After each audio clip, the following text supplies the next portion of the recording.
that. Let me see if I can help you out a little bit. I'm saying like Christians do not think that sex out of wedlock is a sin. They do not.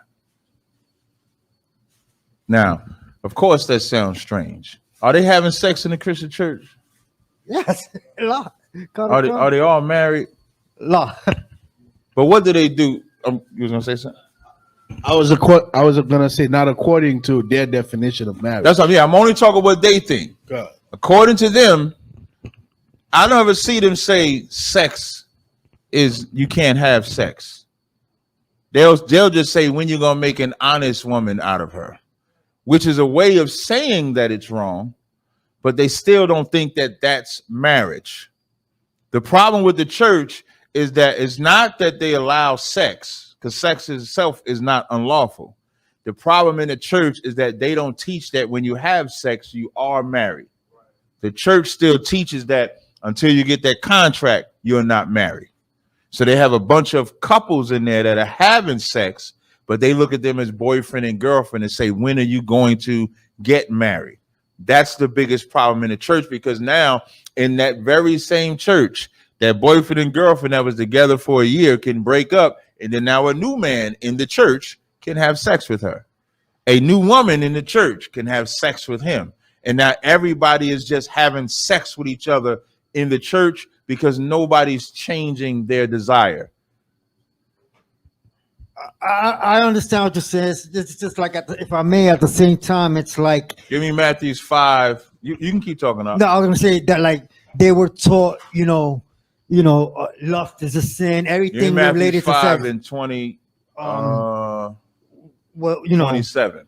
Anything outside of the sex within the marriage, according to them, was a sin. But yeah, like, there's so many downfalls of pastors and all the rest that are sex related. The brother got. Let me let the brother read the scripture. Go ahead. This is the book of Matthew, chapter 5 and verse 27. Ye have heard that it was said by them of old time, thou shalt not commit adultery.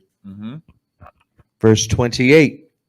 But I say unto you that whosoever looketh unto a woman to lust after her hath committed adultery with her already in his heart. This is the church, because the church is full of adultery. There ain't another place on the planet where more adultery is not committed than in the Christian church. If you're a Christian, you're committing adultery, because in Christianity, you can have sex and break up, go have sex with somebody else and break up. Go have sex with somebody else and break up. And where does it start? Looking upon a woman with lust in her eye. And you know how it happens? That brother has a woman already, and he's in the church looking at this other woman with lust in his eye. What must he do in the Christian church? Who knows? What must he do? What must he do in the Christian church? We got the scripture in Matthew 19 and 9:19. He got to leave the woman he got. Yeah, to get a new one. He has to commit adultery to get with her, because you know what he does? He gets rid of her to marry another. When they ask Christ about divorce, you can use that scripture to prove you can have more than one wife. Because Christ says, if you divorce her to marry another, you make the one you divorce commit adultery. Because you don't have to divorce her to marry the other. But in the Christian church, you must divorce that woman. You cannot have two women. That's the biggest problem in the church. If they taught the Bible properly, if the earth taught what marriage was properly, it wouldn't be so much promiscuity. And when we call you a 304, we're right. Because once you're taught that when you lay down with this man, if you lay down with another, you're a 304, now you don't have the luxury of saying, well, I ain't married. America makes you feel like you're not sinning because you're not married. They act like adultery only exists if you're married. Well, ask God what adultery is.